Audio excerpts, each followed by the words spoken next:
Kasabay nga po mga idol ang pagkakasama ni Dwight Howard sa Warriors ay aalamin natin ngayon kung ano nga ba ang kanyang magiging epekto sa kanilang kupunan.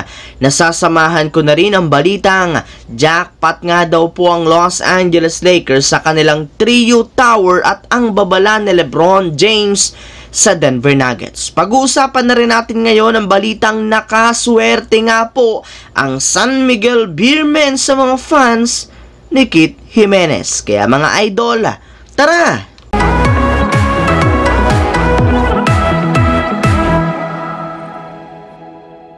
Ang videong ito mga idol ay hatid sa inyo ng Aurora Game, isang play-to-earn mobile app na kung saan pwede kang kumita habang nag-e-enjoy ka. Maraming mga games dito mga idol gaya ng Color Game na alam kong siguradong mananalo kayo. Dragon versus Tiger na simple lang, pipili ka lang kung Dragon ba o Tiger ang mananalo. Meron ding Toss a Coin na alam kong alam nyo na at marami pang iba. Sobrang dali lang mag-register, gamit lang ang iyong mobile number, hintayin ang verification code at gumawa ng password. Madali lang din mag-cash in at pag panalo, cash out agad gamit ang iyong GCash account. Kaya ano pang hinihintay nyo mga idol? Mag-download na at manalo. Nasa comment section ang link para makapagsimula na kayo. Matagumpay nga po mga idol na 2-day interview ni Dwight Howard sa Golden State Warriors at pakikipag-workout nito kina Chris Paul at Draymond Green ay inaasahan nga po na tuluyan na siyang pipirma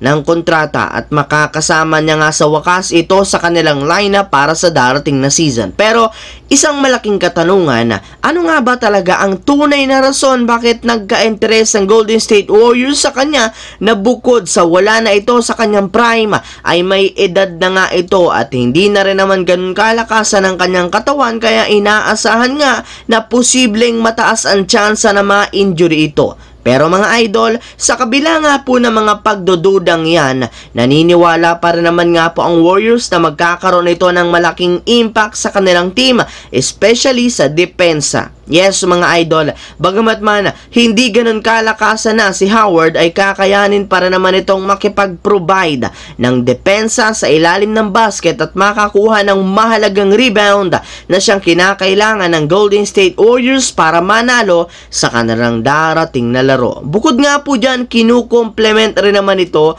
ang dalawang point guard ng Warriors na maaring makapagbigay sa kanya ng alley-oop at pick and roll passes sa kanilang mga laban. Habang dumaretso naman tayo sa ating pangalawang storya sa balitang jackpot nga daw po ang Los Angeles Lakers sa kanilang trio tower at ang babala ni LeBron James sa Denver Nuggets.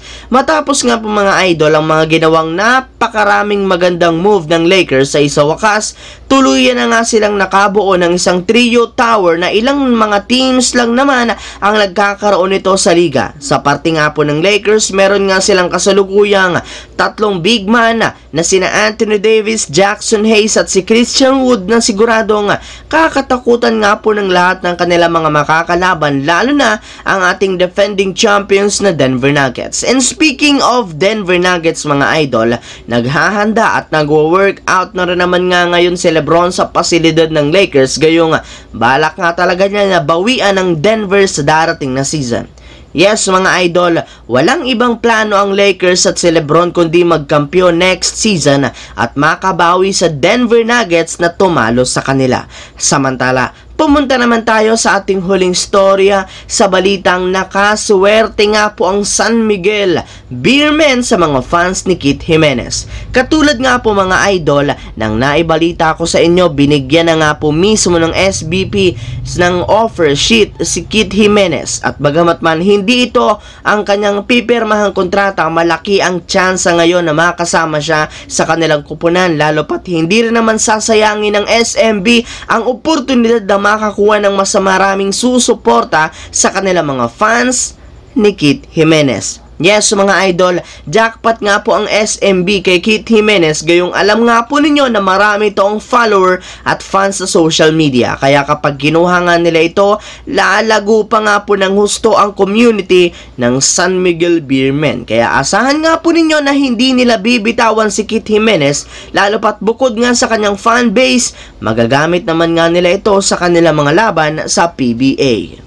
So yun lamang mga idol ang ating bagong video na ating pinag-usapan ngayon. Once again, this is your J-Zone TV. Huwag kalimutang mag-like at syempre mag-subscribe. Pindutin ang notification bell sa akin channel para lagi kayo maging updated sa mga videos na ina-upload ko. I-follow nyo na, bisitahin at i-like ang ating Facebook page, J-Zone TV. Maraming salamat mga idol.